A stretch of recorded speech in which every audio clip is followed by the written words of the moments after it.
Hello guys, आज हम start करेंगे द रेड ट्रैप चैप्टर के शॉर्ट आंसर्स क्वेश्चंस को। तो चलिए स्टार्ट करते हैं। Question number first, who was the rat trap seller, how did he make them. Rat trap seller कौन था और how did he make them, और वह उन्हें कैसे बनाया करता था।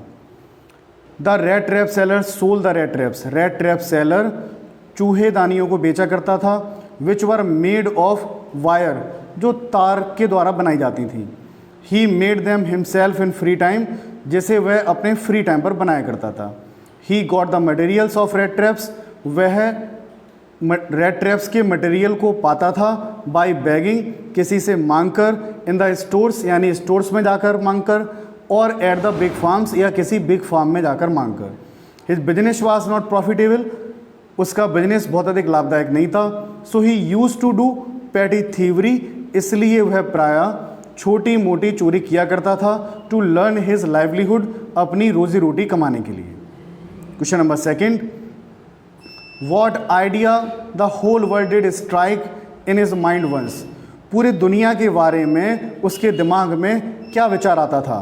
Answer, the rat trap seller had naturally been thinking of his rat traps. जो रेड ट्रैप सेलर चूहेदानी बेचने वाला जो था, वो नेचुरली तरीके से सोचा करता था ऑफ हिज रेड ट्रैप्स, अपने चूहेदानियों के बारे में।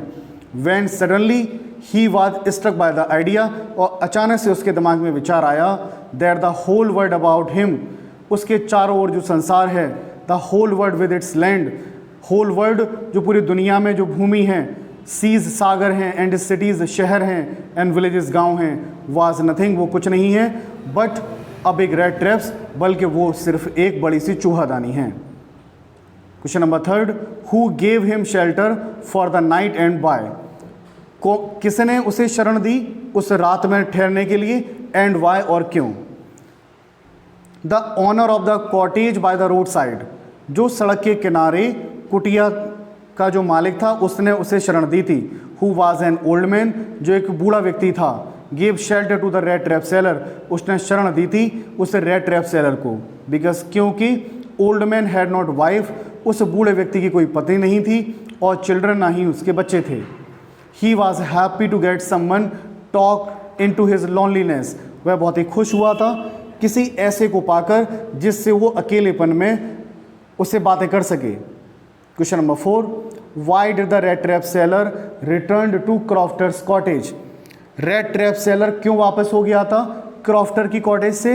The rat trap seller return to the crofter's cottage, rat trap seller वापस हो गया क्रॉफ्टर्स कॉटेज से, बिकॉज क्योंकि he wanted to steal the money of pouch, क्योंकि जो मनी बैग था उससे वो पैसे चुराना चाहता था।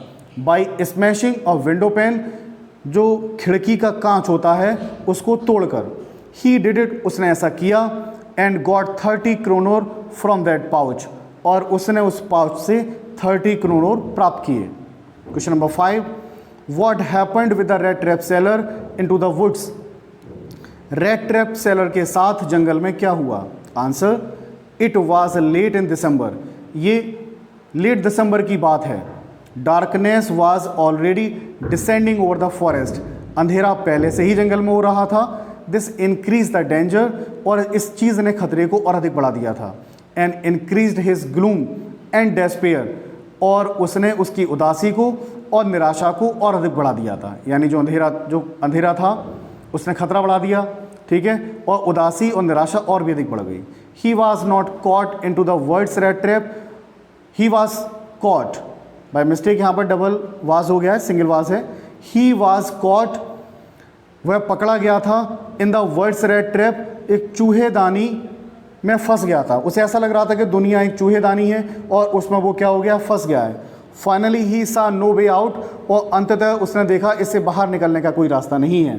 ही वॉज टायर्ड, वह थका हुआ था। सो ही लेट डाउन, इसलिए वह लेट गया ऑन द ग्राउंड, ज़मीन पर ही। थिंकिंग दैट, ये सोचते हुए, his last moment had come, कि उसके अंतिम क्षण आ गए हैं, अंतिम दिन आ गए हैं। Question number 6, what sound did the peddler hear in the forest. जंगल में पैडलर ने कौन से साउंड को सुना था। What did he do then, तब उसने क्या किया। He hear the sound of a hard regular thumping, उसने सुना था कि तेज हथौड़े के प्रहार किए जा रहे हैं, लगातार किसी चीज़ पर प्रहार किया जा रहा है। It was the hammer stroke, यानी किसी चीज़ की गिरने की आवाज़ आ रही है, थम्पिंग की आवाज़ आ रही है। It was the hammer stroke, ये हथौड़े के प्रहार थे, फ्रॉम एन आयरन मिल, जो एक आयरन मिल से आ रहे थे। ही थॉट, उसने सोचा, that there must be people nearby, के आसपास लोग जरूर होंगे। He summoned all his strength, वह पूरी ताकत से चिल्लाया। गॉट अप, उठा, and staggered in the direction of the sound, और जिस डायरेक्शन में साउंड था उसी दिशा में अपने आप को ले गया। Thank you very much guys.